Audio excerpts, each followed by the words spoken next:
We just saw some of the amazing options we have with brush shapes and bristle tips, but now we're going to take things up a notch with a quick look at brush dynamics. I've got open on my screen the DoodlePad document that we saved in the last lesson. If yours is not on screen, you can find it in your Chapter 14 folder. If you did not create a DoodlePad, have no fear, because the first thing we're going to do here is clear out the contents. So let's go to the Select menu, select All, then the Edit menu, Fill, and we're going to choose white. We want to fill this canvas with white and get rid of our previous doodles. I'm going to deselect these marching ants with Control D on the PC. That would be Command D on the Mac. You can see that I've still got my strawberry custom brush selected, and let's move to the brush panel. Now beneath brush tip shape, we've got a list of what's known as brush dynamics, and these are very cool. Let's start with shape dynamics. Make sure to click on the word, and then you can see all the options to the right. Now we've got options for size, angle, roundness, and we have a flip X and Y. Those terms are all familiar. We saw them in our brush shapes options, but now they're all followed by the word jitter. Jitter is simply a geeky word for randomness. So watch down in our stroke preview box. If I drag the size jitter slider over to the right, I'm randomizing the sizes of these strawberries so they're not one uniform size. I can make this same adjustment for the angle.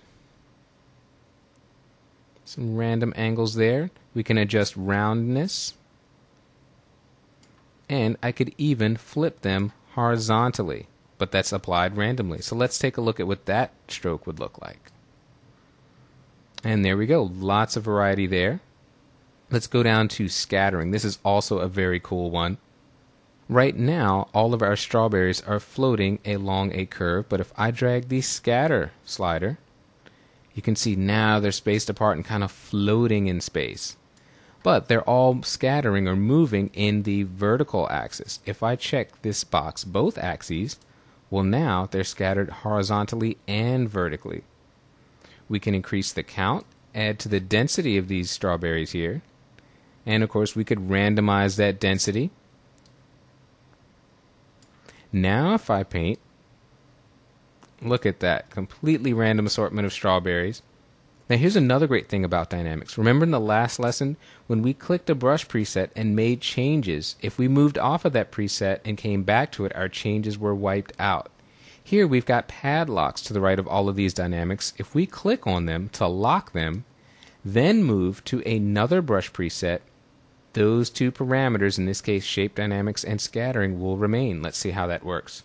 Let's go to our brush shapes, and let's go and select a very standard brush here, the plain old vanilla 19 hard edge brush.